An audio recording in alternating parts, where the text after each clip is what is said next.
નમસ્કાર મિત્રો, હું હરિવર્ધન ચોકસી આપ સૌનું સ્વાગત કરું. મિત્રો, આજના વિડીયોમાં આપનું ખૂબ ખૂબ સ્વાગત.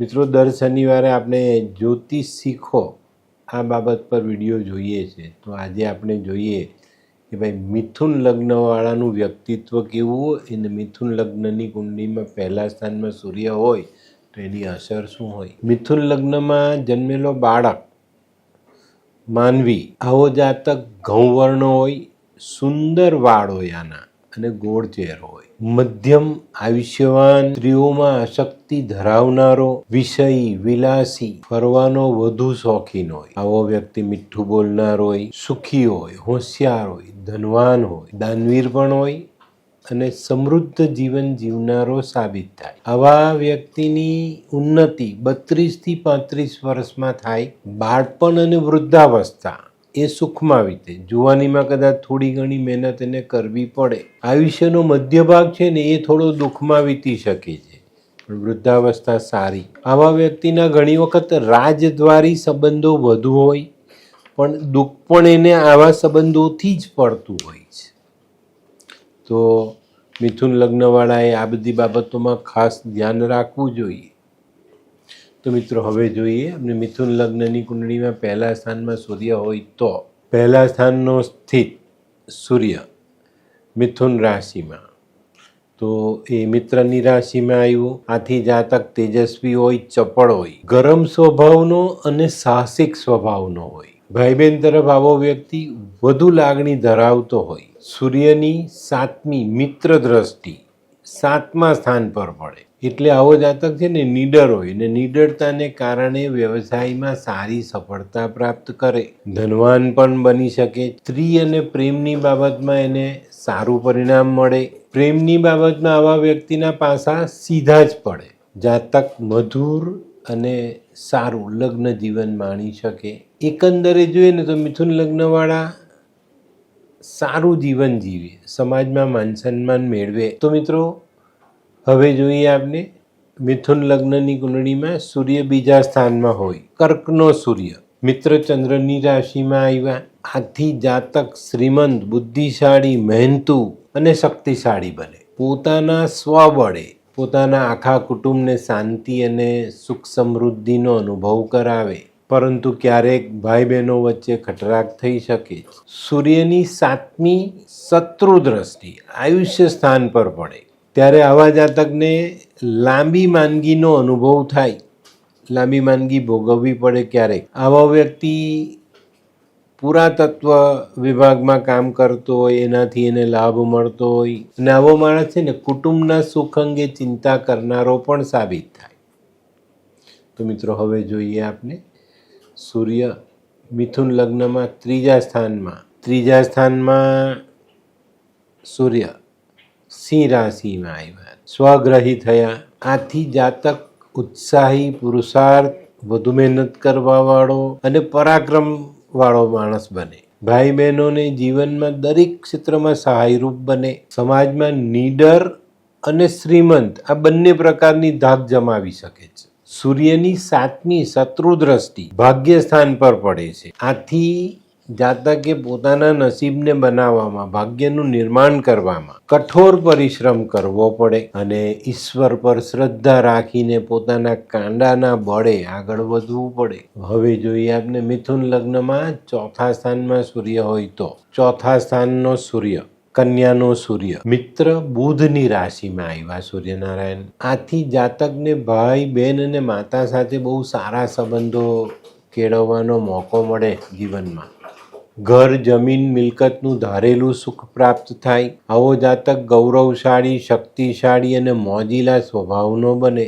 સૂર્યની 7મી દ્રષ્ટિ મિત્ર દ્રષ્ટિ કર્મસ્થાન પર પડે. આથી જાતક વ્યવસાયમાં સફળતા મેળવે.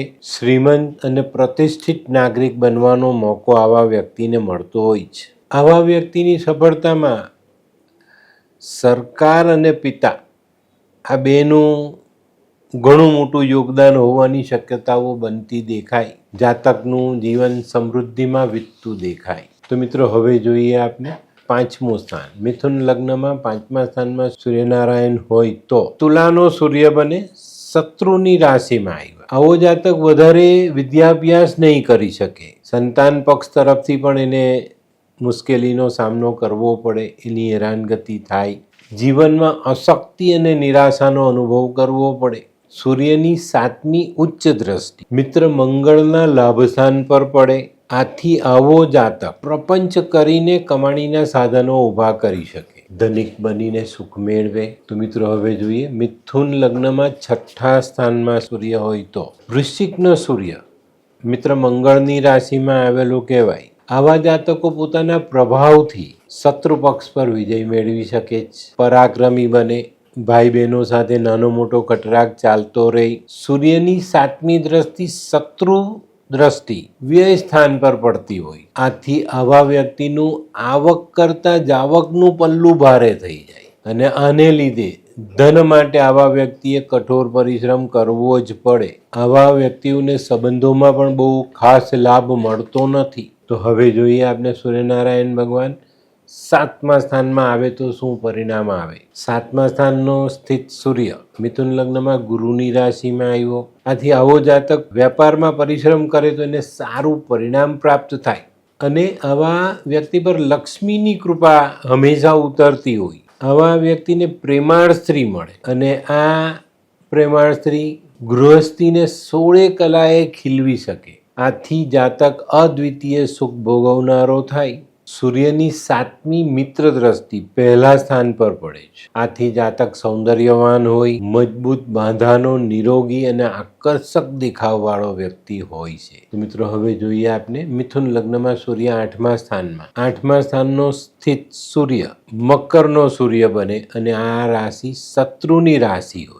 આથી આવા જાતકને આયુષ્યને લગતી તકલીફો પડતી હોય છે. પુરાતત્વ ક્ષેત્રમાં ધારેલો લાભ નહીં મળે, ભાઈ બહેન સાથે વૈમનસ્ય રહે, ક્યારેક નિર્બળતા, ક્યારેક હતાશાનો સામનો કરવો પડે. સૂર્યની 7મી મિત્ર દ્રષ્ટિ બીજા સ્થાન પર પડે છે. આથી જાતક આર્થિક રીતે હંમેશા ચિંતિત રહે અને કુટુંબમાં સામાન્ય સુખ મળે. આવા વ્યક્તિના સામાજિક કામો વિના વિઘ્ને પાર પણ ઉતરે. તો મિત્રો હવે જોઈએ આપણે મિથુન લગ્નમાં સૂર્ય 9મા સ્થાન. 9મા સ્થાનનો સ્થિત સૂર્ય કુંભનો સૂર્ય શનિની રાશિમાં. આવો જાતક તેજસ્વી વ્યક્તિત્વ વાળો બને, પરિશ્રમ કરનારો, પોતાનું ભાગ્ય પોતે નિર્મિત કરે. પણ આવો વ્યક્તિ છે ને ધર્મ પ્રત્યે બહુ શ્રદ્ધા નહીં રાખે, એની અશ્રદ્ધા હોય ધર્મમાં. શક્તિશાળી અને હિંમતવાળો હોય પણ ભાઈ બહેનો સાથે બહુ નજીકનો સંબંધ એ નહીં બનાવી શકે. સૂર્યની 7મી દ્રષ્ટિ ત્રીજા સ્થાન પર પડે. આથી જાતકને સ્નેહભાવ ઓછો છતાં ભાઈ બહેનો તરફથી લાભ પ્રાપ્ત થાય. જાતક પરાક્રમ પરિશ્રમ બંને પાસા જોડીને સમાજમાં આગવું સ્થાન મેળવી શકે છે. તો મિત્રો હવે જોઈએ આપણે મિથુન લગ્નમાં સૂર્યનારાયણ 10મા સ્થાનમાં. 10મા સ્થાનનો સ્થિત સૂર્ય મિત્ર ગુરુની રાશિમાં છે. આથી આવા જાતકને પિતૃપક્ષ તરફથી ઉત્તમ પરિણામ પ્રાપ્ત થાય, સ્નેહ મળે, લાભ મળે. રાજદ્વારી ક્ષેત્રમાં લાભ અને સન્માન બંને પ્રાપ્ત થઈ શકે છે. વ્યવસાયિક કરતા હોય તો આવા ક્ષેત્રમાં અપૂર્વ સફળતા મળે. સૂર્યની 7મી દ્રષ્ટિ ચોથા સ્થાન પર પડે. આથી માતા પક્ષે એનો સ્નેહ વધે, ઘર, જમીન અને મિલકતનું સંપૂર્ણ સુખ મેળવી શકે આવો વ્યક્તિ. હવે મિથુન લગ્નમાં 11મા સ્થાનમાં સૂર્ય. 11મા સ્થાનમાં સ્થિત સૂર્ય મેષનો સૂર્ય મિત્ર મંગળની રાશિમાં. અહીંયા સૂર્ય ઉચ્ચનો બને. આથી ભાઈ બહેનના સુખમાં વધારો થાય. સૂર્યની 7મી નીચ દ્રષ્ટિ સંતાન સ્થાન પર પડે છે. આથી સંતાન પક્ષે તકલીફ ઊભી થઈ શકે. વિદ્યાભ્યાસમાં વિઘ્ન નડે. આવો જાતક કટુભાષી હોય અને અવિચારી દુઃસાહસ કરનારો સાબિત થાય. તો હવે જોઈએ આપણે આજનું છેલ્લું સ્થાન. મિથુન લગ્નમાં સૂર્યનારાયણ 12મા સ્થાનમાં. 12મા સ્થાનમાં સ્થિત સૂર્ય વૃષભ રાશિમાં આવે. વૃષભ શુક્રની રાશિ, શત્રુની રાશિ થઈ. આથી જાતક આડંબર, ખર્ચાળ અને બહારના સંબંધોનો લાભ લેનાર વ્યક્તિ હોય. સૂર્યની 7મી દ્રષ્ટિ મિત્ર દ્રષ્ટિ કહેવાય, શત્રુ સ્થાન પર પડે. આથી જાતક પ્રભાવથી શત્રુઓને દબાવી શકે. પોતાની નબળાઈ છે ને આવો માણસ પોતાના મોઢા પર આવવા નહીં દે, આપણને ખબર જ નહીં પડે કે કંઈ થયું. આથી સમાજની દ્રષ્ટિએ આવો માણસ નીડર અને ઉદ્યમી સાબિત થાય. તો ઘણીવાર દેખાવથી, ઘણીવાર ગ્રહોની કૃપાથી માણસના સ્વભાવમાં પરિવર્તન આવી શકે. તો જ્યોતિષમાં આ બધા પાસાઓ ખૂબ મહત્ત્વના છે. જો તમે એને સમજશો, જાણશો. 10મા સ્થાનમાં અલગ અલગ ગ્રહો આવે, પણ 10મા સ્થાનમાં કયું લગ્ન છે ને એની પર આવે, એની પર તમે ભાવ જણાવી શકો છો, એની પર એનો પ્રભાવ કઈ રીતના આવે એને જાણકારી આપી શકો. પણ તમારી પાસેની જાણકારી હોય તો જ્યોતિષ શીખો આ વિડીયો તમારા માટે મહત્ત્વનો સાબિત થાય અને ચોક્કસ તમને એનાથી ફાયદો મળે. તો મિત્રો, આજનો વિડીયો ગમ્યો તો લાઈક કરો, શેર કરો, યુટ્યુબ જોનારા શેર કરે અને સબસ્ક્રાઈબ કરે. હું હરિવર્ધન ચોકસી આપ સૌની રજા લઉં. ફરી મળીએ નવા વિડીયોમાં નવી જાણકારી સાથે. તો ચાલો બદલીએ જિંદગી. નમસ્તે.